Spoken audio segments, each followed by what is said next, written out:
Oke, selamat datang semuanya. Kali ini kita akan membahas sesuatu yang kedengarannya mungkin rumit banget di dunia keuangan, yaitu obligasi. Tapi tenang, Anda akan lihat sendiri kalau konsep dasarnya itu sebenarnya super simple. Yuk kita bongkar bareng-bareng.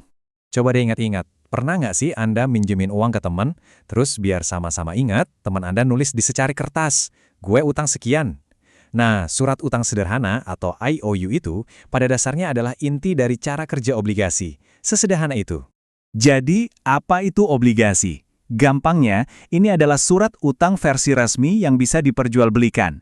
Jadi saat Anda membeli obligasi, itu artinya Anda lagi ngasih pinjaman jangka panjang ke sebuah pihak, bisa perusahaan raksasa atau bahkan pemerintah. Posisi Anda di sini jelas, Anda adalah pemberi pinjaman. Oke, sekarang bagian yang seru, kita akan bedah anatomi obligasi supaya kita benar-benar paham isinya apa aja dan gimana cara kerjanya. Biar nggak cuma teori, kita akan pakai contoh beneran ya. Ini adalah obligasi yang pernah diterbitkan oleh The Dow Chemical Company. Dengan contoh nyata ini, semuanya pasti akan jadi jauh lebih jelas. Nah, komponen pertama yang kita lihat adalah angka ini, $1.000. Ini disebut nilai pari atau nilai pokok. Anggap saja ini jumlah uang yang dipinjam perusahaan dari Anda. Dan jumlah inilah yang nanti, di akhir periode, harus mereka kembalikan utuh ke Anda. Angka berikutnya, 7,625%. Ini apa? Ini namanya tingkat kupon. Gampangnya ini tuh kayak bunga atau biaya sewa tahunan yang tetap yang dibayarkan perusahaan ke Anda karena sudah meminjam uang Anda. Terus, berapa sih uang yang masuk ke kantong Anda setiap tahun? Hitungannya gampang banget. Tinggal kalikan saja, $1.000 dikali 7,625%. Hasilnya $76,25. Nah, ini adalah jumlah pasti yang Anda terima setiap tahunnya. Pasti dan bisa diprediksi. Komponen kunci terakhir adalah tanggal jatuh tempo. Di contoh ini, tanggalnya 1 Juli 2003. Ini adalah hari hanya. Hari di mana masa pinjaman berakhir dan Dow Chemical wajib WAJIB mengembalikan utang pokok $1.000 Anda secara penuh. Sekarang kita masuk ke aturan paling penting di dunia obligasi. Kalau dari semua pembahasan ini cuma ada satu hal yang perlu Anda ingat, inilah dia. Coba bayangkan sebuah jungkat-jungkit. Di satu sisi ada harga obligasi, di sisi lain ada suku bunga pasar. Paham dinamika ini berarti Anda paham obligasi. Begini cara kerjanya. Bayangkan suku bunga di pasar lagi naik. Tiba-tiba ada obligasi baru yang terbit dan nawarin kupon 8%. Sementara obligasi lama Anda cuma ngasih 7,6%. Jelas dong, investor lain pasti lebih tertarik sama yang baru kan? Nah, akibatnya, supaya obligasi lama Anda tetap laku kalau mau dijual, harganya harus turun. Jadi ingat aturan emasnya. Suku bunga naik, harga obligasi turun. Mereka selalu bergerak berlawanan arah. Oke, ini penting banget untuk kita perjelas. Berinvestasi di obligasi itu beda jauh sama berinvestasi di saham. Ini adalah kisah tentang dua peran yang sangat berbeda. Menjadi pemberi pinjaman versus menjadi pemilik. Yuk kita lihat perbandingannya. Sebagai pemegang obligasi, Anda adalah kreditur. Anda nggak punya hak suara dalam perusahaan.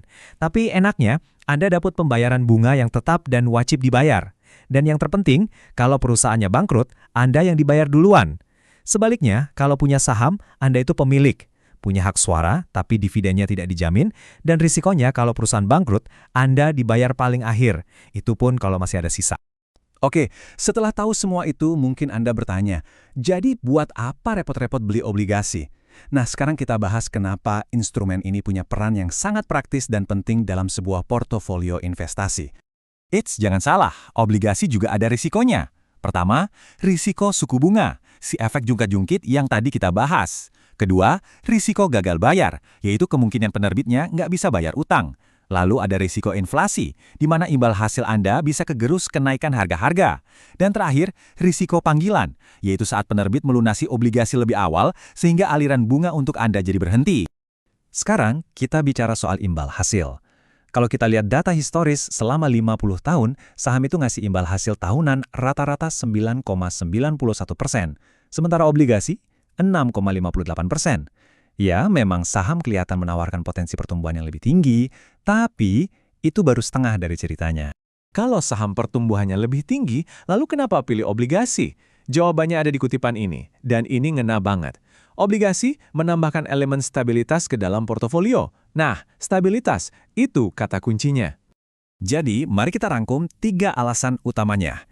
Kenapa sih kita butuh obligasi? Pertama, untuk pendapatan. Anda dapat aliran kas yang rutin dan bisa diprediksi. Kedua, stabilitas. Harganya cenderung lebih tenang, nggak naik turun segila pasar saham. Dan yang ketiga, diversifikasi. Obligasi ini jadi penyeimbang yang bagus untuk saham yang risikonya lebih tinggi di portofolio Anda. Sebagai penutup, saya mau tinggalkan satu pertanyaan untuk Anda renungkan. Dalam perjalanan finansial Anda sendiri, kapan momen di mana stabilitas yang bisa diprediksi itu menjadi jauh lebih berharga daripada potensi pertumbuhan yang tidak pasti? Nah, jawaban Anda atas pertanyaan itu akan menentukan di mana tempat obligasi dalam strategi investasi Anda.